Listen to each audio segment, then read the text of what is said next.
Bismillahirrahmanirrahim. Assalamualaikum warahmatullahi wabarakatuh. Perkenalkan, saya Indah Nur Awalia. Di sini saya akan menjelaskan sedikit tentang pengantar kriptografi dan matematika untuk kriptografi.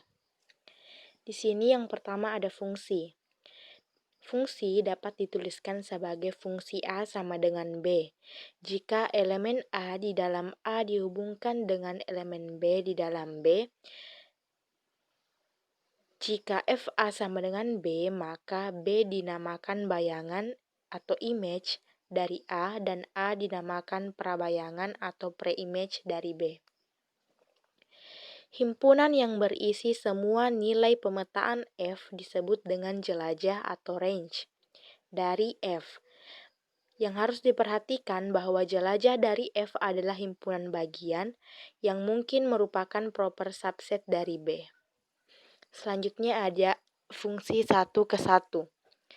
Sebuah fungsi F dikatakan sebagai fungsi 1 ke 1 atau injektif apabila tidak ada dua elemen himpunan A yang memiliki bayangan yang sama. Dapat dilihat pada gambar berikut. Kemudian selanjutnya ada fungsi pada atau fungsi onto. Dikatakan sebagai fungsi pada atau onto jika setiap elemen himpunan B merupakan bayangan dari satu atau lebih elemen himpunan A. Dengan kata lain, seluruh elemen B merupakan jelajah dari F, seperti pada gambar. Kemudian, fungsi berkoresponden 1 ke 1. Fungsi F dikatakan berkoresponden 1 ke 1 atau bijeksi jika fungsi tersebut 1 ke 1 dan juga fungsi pada. Contohnya pada relasi F, ada 1U, 2W, 3V, di mana himpunan A ada 1, 2, 3, B, U, V, W.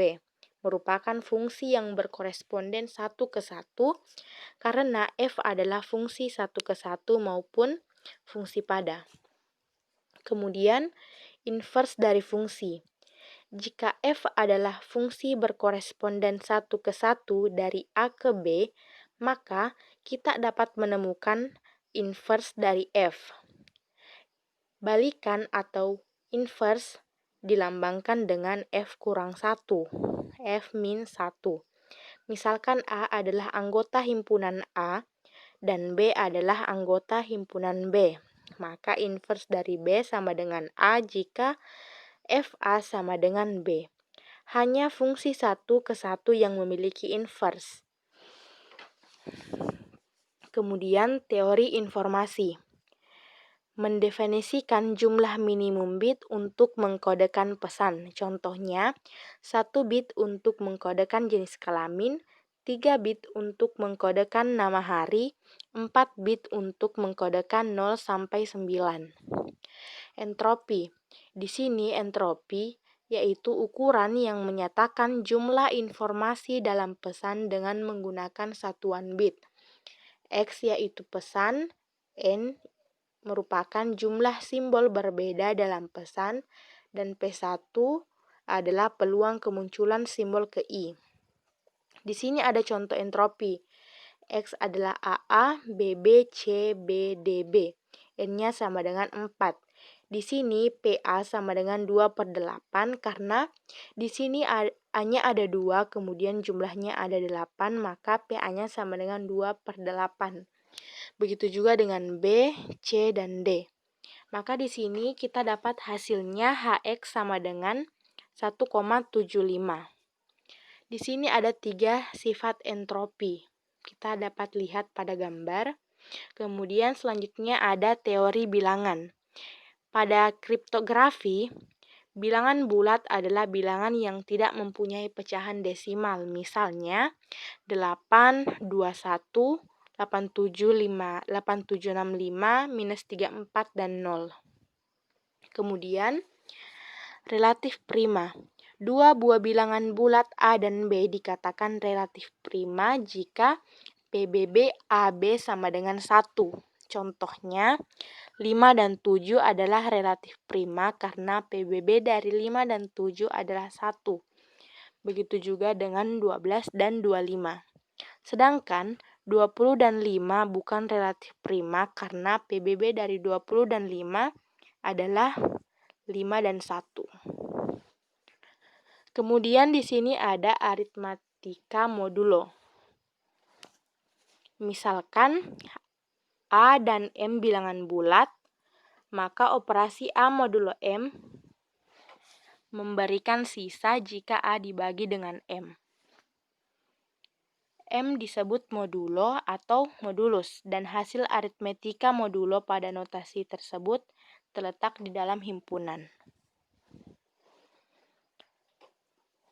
Selanjutnya ada bilangan prima. Bilangan bulat positif disebut bilangan prima jika pembaginya hanya 1 dan P. Contohnya adalah 23 merupakan bilangan prima karena ia hanya bisa habis dibagi 1 dan 23. Kemudian di sini ada fungsi Totien-Euler. Selanjutnya ada struktur aljabar. Di sini ada gelanggang atau ring, di mana R yang merupakan operasi penjumlahan adalah grup Abel dengan elemen identitas 0. Dan operasi perkalian yang bersifat asosiatif dan juga operasi perkalian distributif terhadap penjumlahan. Di sini ada 3 contohnya. Kemudian berikutnya ada gelanggang. Gelanggang merupakan gelanggang yang sering digunakan dalam kriptografi klasik maupun modern. Kemudian di sini juga ada lapangan atau field, di mana di sini ada F, operasi penjumlahan perkalian yang ini merupakan gelanggang, sedangkan ini merupakan grup Abel. Selanjutnya, oke baik, terima kasih. Sekian yang dapat saya sampaikan. Assalamualaikum warahmatullahi wabarakatuh.